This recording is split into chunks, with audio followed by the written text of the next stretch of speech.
So, hey, how are you? Have you watched my part 1 video? Have you subscribed to my YouTube video? Have you commented something? Have you just write something? Just, say something. Give me your view. Like, I just want to hear your side of the story. Kama nilichoma niambie manzeo hapo ulichoma ufala ilikuwa yako. That's what I want to hear. Let's interact. So guys, before we continue kwa video to hata to take like 2 seconds to subscribe, to like your video, na kama hujasub usub na utano notification bell so that nikiweka part 2 part 3 tarals inakuletea notification unaona. So guys, tukafika pale kwa part 1 tumefika like I felt like manze mimi hata kwa madawa hata kwa kukosea I can just siwezi hata taka kujipata nimezalia huyo jamaa.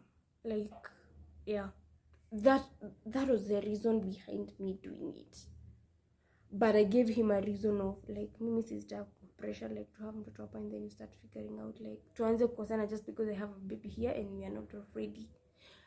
So the guy was cool with that. I had that on where lakini rio kuliko kupata mtoto forever and then I suffer forever, like the pain I felt for the birth control story for another day. So guys, sasa that was no you by the time nilikuwa naeka the birth control kulikuwa kitu November 11th. So December mashida zikakuwa tu hivi most hivyo. So November tulikuwa tunafanya exams za shule, so I finished my first year of November. Yani ni first year tu na mambo zimeniramba. Yeah.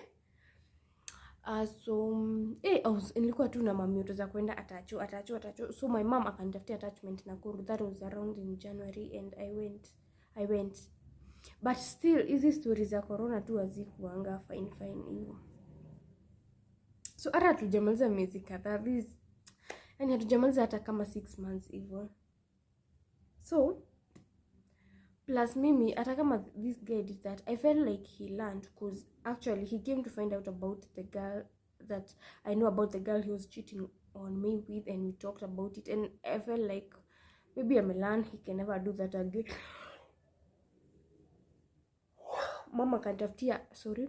Mama kanitafutia atachu Nakuru, and so I went to Nakuru thinking I have a learned guy, like amesoma na yake, so there is no way he's going to repeat that mess again. So yeah, I went to Nakuru. So siku ingine hapo hivyo, like me like this guy says this guy used to say that ati kuna mtu alikuwa ananiambia. Imagine mimi nilikuwa nimepolea tu zangu hivi and I felt like calling him. You know what he did? He picked my phone akiwa kwa choo, and I was like, mbona napikia simu yangu kwa choo? Like, why are you doing that? Yani the fact that he picked, I think iliita mara ya kwanza, and then mara ya pili akashika simu kwa choo, and he was so tense. Kuzana yeye hajazoea hizo mambo za kucheat. Sijui tunakimbishwa na watu wa kazi, tunafaa kufanya kazi. He was so tense, he was not stable kwa tone yake akiongea. And so kuna jamaa hapo hivyo alikuwa anatuzianga gas. I contacted the guy and I told him, please enda kwetu, pita hapo kwetu uniangalilie kama kuna, yani I had nilikuwa na undercover car shit, pita hapo kwetu uniangalilie kama kuna lights na uniambie kama kuna watu, cause he lied to me. Akona ule sasa jamaa mwenye ameishi kwenda kwake, like nyumba yetu ilikuwa hapa, yake ilikuwa hapo. So the guy tells me kidogo nitakwambia. The guy comes na message ya ati uko chini kuna light, na kwenu kuna msichana anacheka. Wow, kwetu kuna msichana anacheka na kuna lights on. na huyu jamaa ananidanganya aje ati ako na pressure ya job, anafaa submit sijui nini. And me yes, kwani nyinyi watoto like mnapushiwa hivyo kazi sijui nini. But nikasikia hapana, so that's why I sent that guy. Mi nikampigia simu tena nikamwambia yani uko like, nikasema yani uko na malaya hivyo, yani uko na huku na unanidanganya. And the guy I think alitense akani block or something, but nilikuwa nimejua huyu dem. So huyu dem yani by the dating a wrong guy ni mbaya, because that person makes you lose yourself. Anafanya tu ule contact was, because me remembering me then and how I had a low self-esteem, all contact the guys the girls anaambiwa ako nao, yani I'll feel so bad. So I knew this girl. So I told this jamaa, sasa juwe watapita tu hapo kwenye huyu jamaa alikuwa na shop, it's just where they will pass. I told this guy, so wewe ukiwaona utanipigia dem picha. So funny enough, I had number ya huyu dem and I'll view status nikiwa nimehide. So I saw environment ni hiyo mwenye anapostia picha.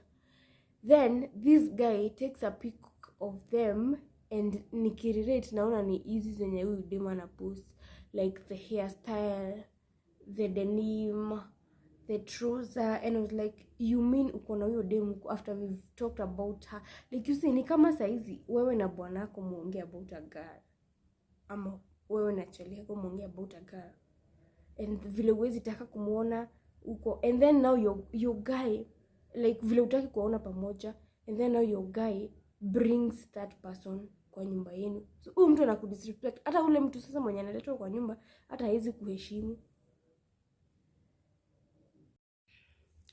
So guys, like I felt so disrespected. I felt like a fool. Like why will we talk about someone and then sasa wewe hata uende fata kumleta sasa kwa umemwonesha like me see shit sasa, like that's how I felt. So but hiyo time tulipelekana na hiyo jamaa, I felt so bad. Tukavurugana, ananiambia kujia vitu zako, hata sikutaki huko. Yani that was another red flag. Like mse anakosea but hata hataki kuadmit nakosea. Like unaona vile mtu anakosea but badala aone makosa yake, like by then nimekosea kufanya hivi, anaona sasa wewe ni makosa yako kujua nimekosea. Like nani alikwambia mwana nakuspy? Makosa ni yako in the very first place. Usingemleta singejua. Una get. So I blocked the guy by the way. Nilimblock tu pia like. And then I think alikuwa anataka tu ni contact or something, which I never. After some few days akani contact, akaniambia I'm sorry. Nini just come we talk. And sitaki ku regret, but I regret every second of that, because I was trying to move on. Like I was having a good time then. So we talked, and guess what I did? Nikaenda the following day from Nakuru to his place. And now here hapa ndo shit ilianza. This is where shit started, I recall. So hapa ndo shit ilianza. I think I visited him, we had a good time, we never talked about it. But immediately I went, bado we had issues, and now sasa kukaambiwa kumefungwa huko like sasa kumefungwa kwa hoteli, like Nax imefungwa, and so like hoteli zimefungwa, hata hiyo hoteli yenye nilikuwa nafanya ikafungwa. And so I was like hakuna haja ya kukaa huku Nakuru, let me just go to my place. In fact vitu zinaharibika kwangu just because I'm away. I used to feel like a wife. So mi nikaenda Nyeri, nikaenda sasa nimerudi kwangu. So there is this particular evening, I was just it was on a Sunday. I was just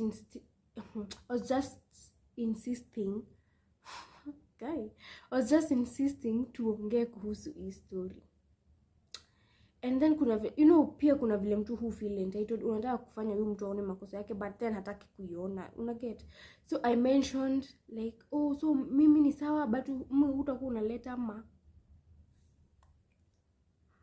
wow, by the time nilikuwa namaliza hiyo hiyo nini, by the time nilikuwa namaliza hiyo sentence, and we are talking about a particular girl, wadau, guess what that guy did? He slapped me like what coffee.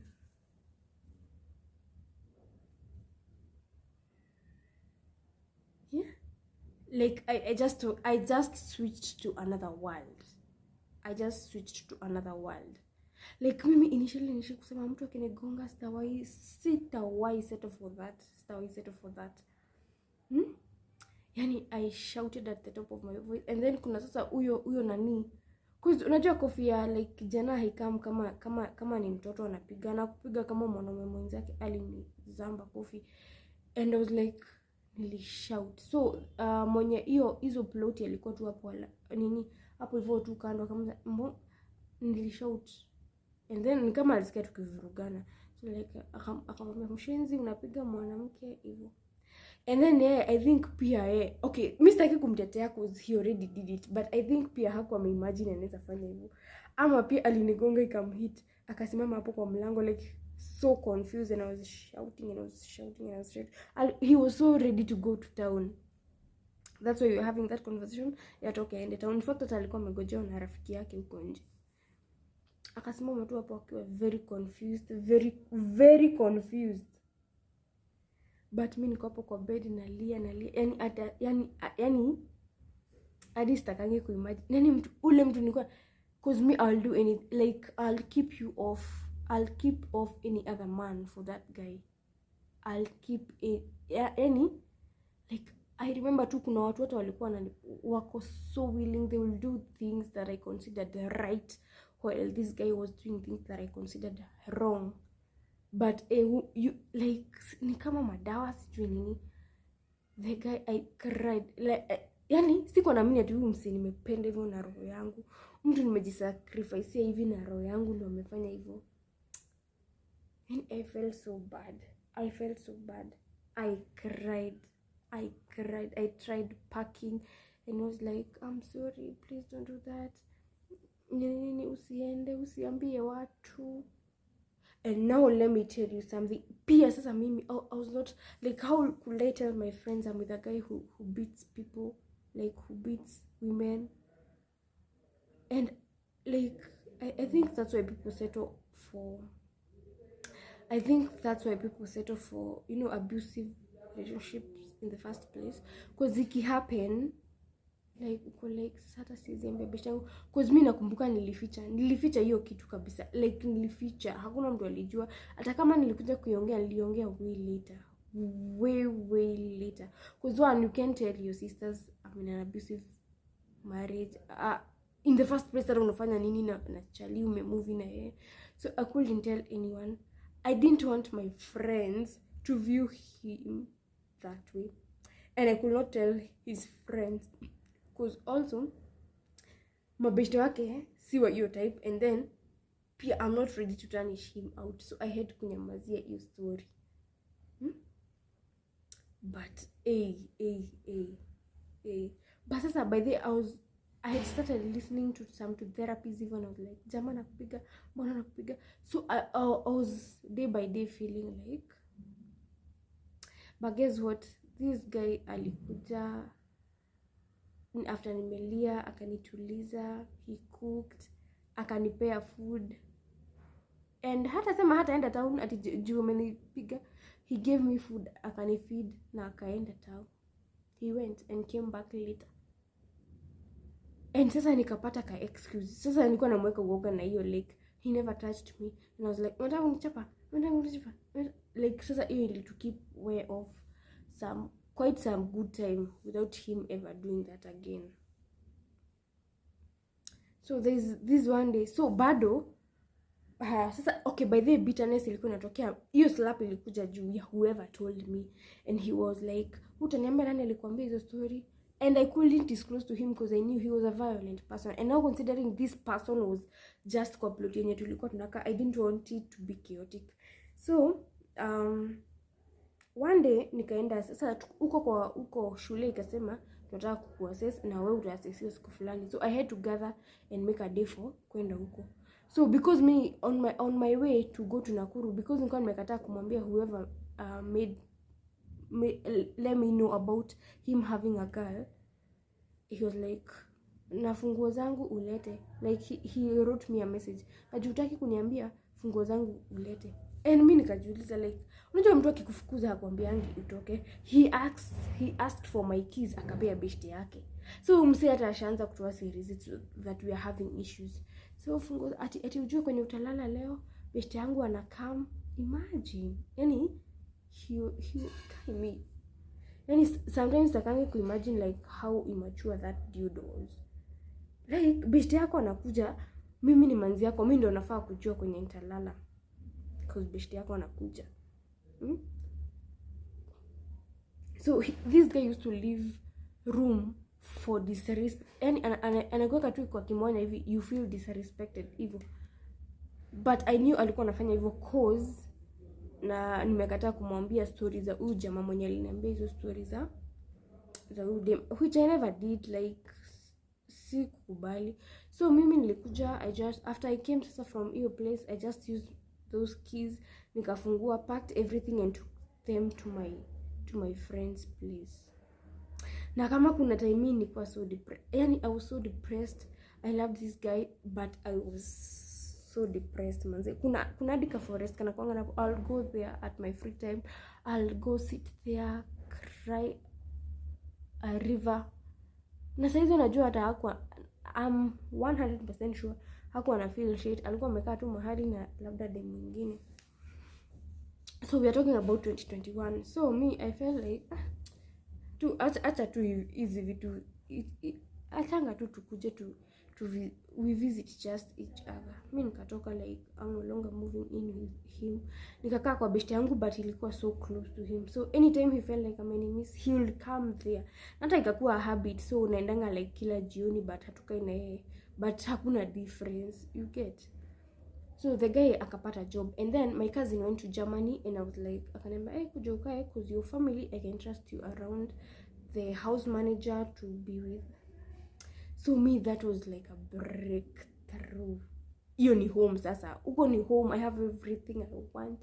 I can rest, around people.